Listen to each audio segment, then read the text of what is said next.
Take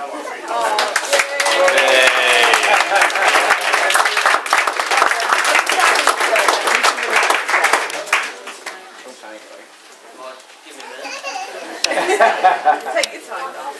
Yeah, that's what Yeah. Panic. Thank you, David, for your kind words, and it's nice to hear embarrassing stories about Emma that I've not heard before.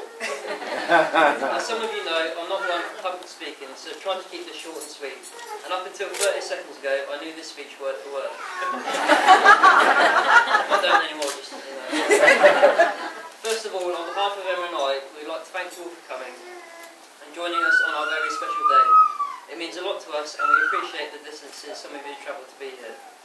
We are so lucky to be surrounded by friends and family who love us, and of course we remember those not able to be with us today. Please join me in a toast to absent friends and family. Here, here. Here, right. Cheers. Anthony. Anthony. Yeah. I'd like to say a quick thank you to Phil for his reading during the ceremony. He did such a good job that I was close to asking him to read this speech out. Phil,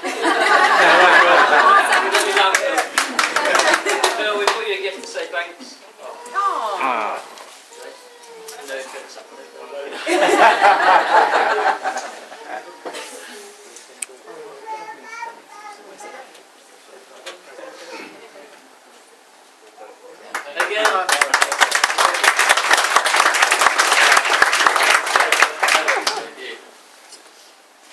Again, on behalf of Emma and I, we'd like to thank the bridesmaids, Louise, Katie and Hayley, who I think you'll all agree look beautiful today, and have always been on hand to help when needed. You've all been wonderful, and to show our thanks, we've got you all a gift.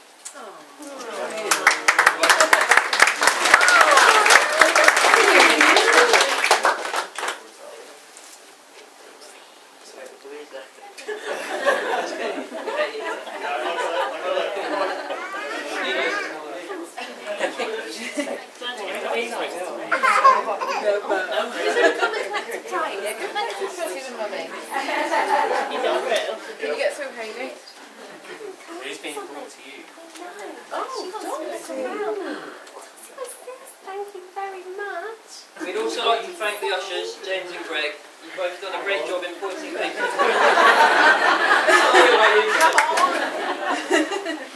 You've both done a great job in pointing people in the right direction today and helping with any little chores that needed doing. I believe you both got to wash up after the meal too. To show our appreciation, we've got you both a gift. Well done. Switch it up.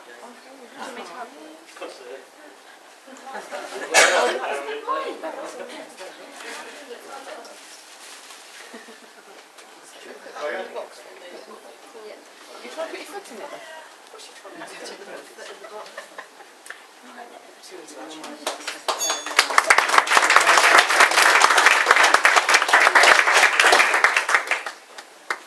Mum, you've done an amazing job at bringing me up. Making me the person I am. Why are you laughing? Without your help and guidance, I don't think I'd be as independent as I am today, and don't think I have the things that I now have in my life, most importantly Emma, because she loves me for who I am, and for that I thank you. Please accept these flowers as a gift to me.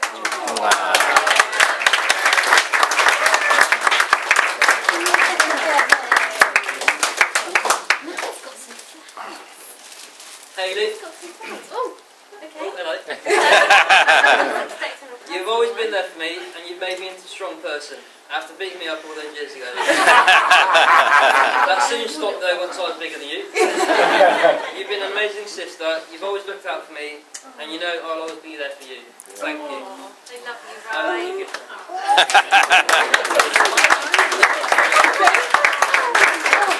Dad, I'd like to thank you for always making the time to spend with me and travelling back and forwards over the years, just so you can see Hayley and I. I also appreciate the way you've recognised what I'm good at and always encouraged me to better myself, especially when it comes to football. Hearing your footballing stories over the years has always made me want to do the best I can, although it's hard to follow in someone's footsteps when they played against George Best. Can't really top that.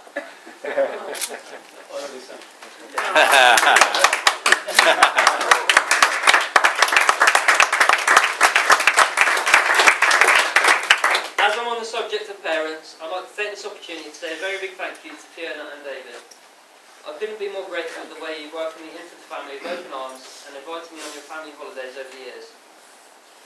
I was so happy when you agreed to let me have Emma's hand in marriage 2 years ago, and I thank you both for bringing such a beautiful and intelligent daughter into the world. On behalf of both of us, we'd like to thank you for how you've helped us get to where we are today, and we can't show our appreciation enough. Without your help and support, we wouldn't have what we have together. We also can't thank you enough for hosting this special day to celebrate with our friends and family, and hope you enjoy it as much as we do. Please accept these gifts as a thank you.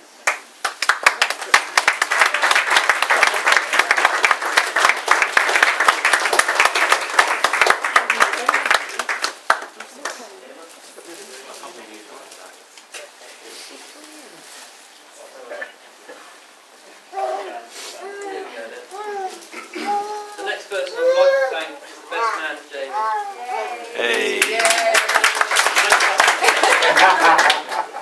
I've known Jamie since I was 8 years old, and we haven't left each other's side since. I should have left it as just being mates, but 5 years ago I decided it might be fun to work with him too, and managed to get him a job with me. What a mistake that was. Before he started, I didn't have any grey hairs. I've also probably spent more time with him than I have with Emma, and to be honest, it probably should be him sat in the seat next to me.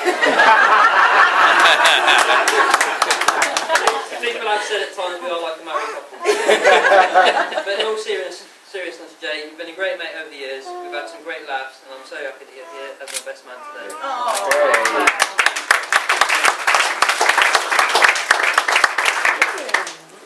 Now on to my beautiful wife, Emma. Or should I say Mrs. Davis? Who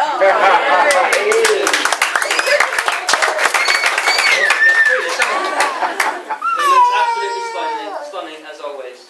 There's so many reasons I'm marrying her today, primarily because the football season starts tomorrow.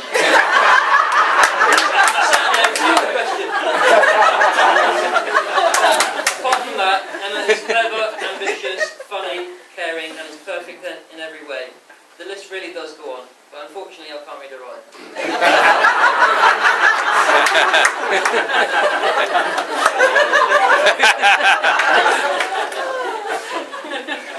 When I decided I wanted to marry Emma, I had to plan what I was going to do for the proposal. As you can imagine, leading up to it I was excited and nervous. Emma and I occasionally visit her gran in Scotland, and we usually spend a whole week up there. Fiona had explained my plans to her mum Greta and made her aware that we wouldn't be staying for the week, as I planned a surprise visit to the Lake District. On the morning that I planned for us to leave Scotland, I told Emma that I had to get back to work as I was needed for a big job. I knew she'd be disappointed, but when she started crying because she wanted to spend more time with her family, it got that awful. I had to confess that we weren't going home and that I had a surprise. She soon changed the tune. Our stay in the Lake District was probably on one of the hottest weekends of the year, and after a bit of research on the internet, I found the perfect place to propose. Unfortunately, it was up a very steep hill and probably a good 25 to 30-minute walk. All I remember from the walk was Emma moaning about how steep the hill was, saying it was too hot for this, she couldn't walk any further, and I wanted to go back to the house we were staying at to rest. My plans weren't going to be ruined, so turning back wasn't an option. I kept telling Emma that it would be worth the wait because the views would be amazing. Luckily she powered on through and eventually got to the top. So after making her cry in Scotland and making her walk in the blistering heat in the Lake District, I think it's safe to say I was forgiven once I popped the question in beautiful surroundings. On that day, Emma, you made me the happiest man in the world, and I love you so much. I'm so proud to be standing here today with you by my side. Every day you put a smile on my face. You mean the absolute world to me, and I can't wait to spend the rest of my life with you. Now for the biggest toast of the day, to the beautiful bride. Emma. I will now, unfortunately, pass you over to Jamie so he can have a go and embarrass us. Thank you everybody, and Jamie, please join us.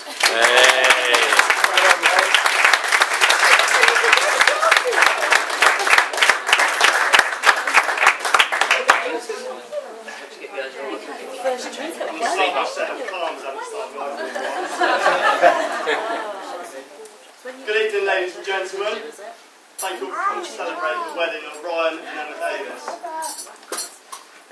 stand, I'd like to start by proposing a toast to today's host, David and Fiona. Yeah, David and Fiona. Top up.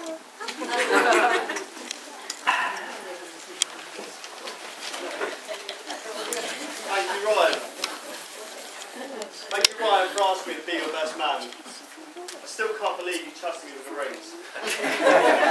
It's been a massive honour, something I'll forever remember, and I hope I have been the best man.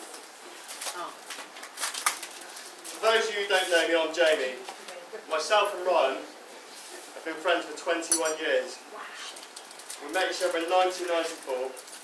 We've grown up together, we've played football in the same teams together, and for the last 5 years we've worked together. And somehow we are still best friends. It's been hard work.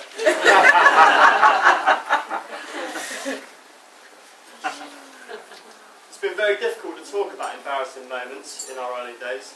Even back then, Ryan was sensible and switched on. One particular memory I do have is when Ryan had just moved to Bulford. Lynn had a bit of a get-together. In the afternoon there was a barbecue, and in the evening the adults went out. Me and Ron were playing football when he realised that taxis had turned up. He went running into the house, only to realise that the patio doors were still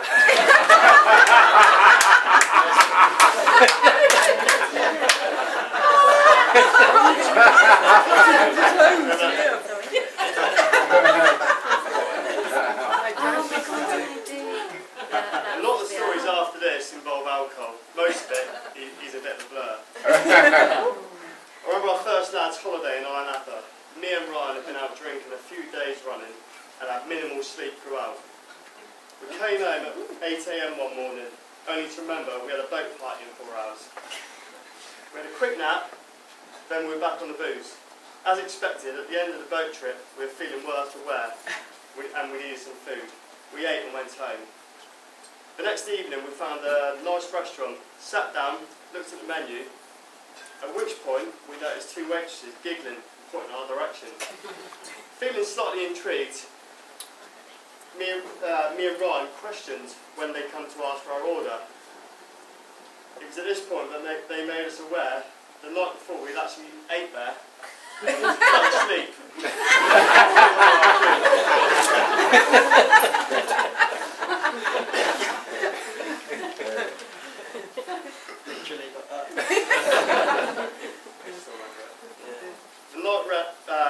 The night Ryan and Emma first met, it also happened to involve alcohol.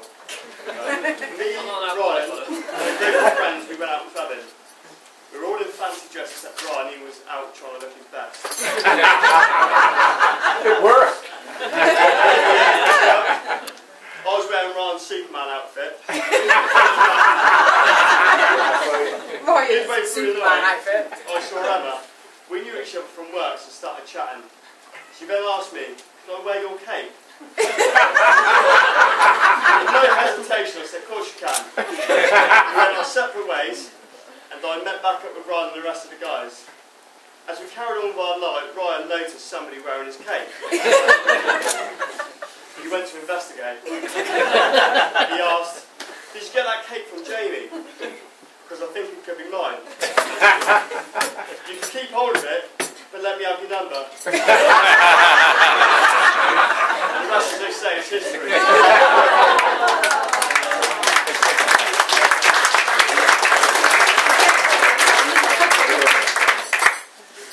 So here we are, Ryan and Emma are married, for better or worse, which is quite appropriate really. Ryan couldn't have done any better.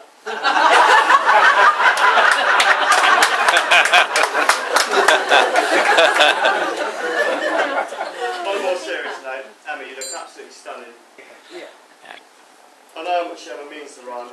I know he will always be there for her. I know he'll be a great husband. I know they will continue to move forward and progress with their future as husband and wife.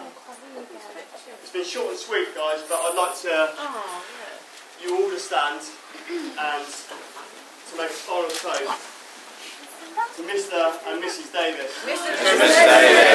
Davis.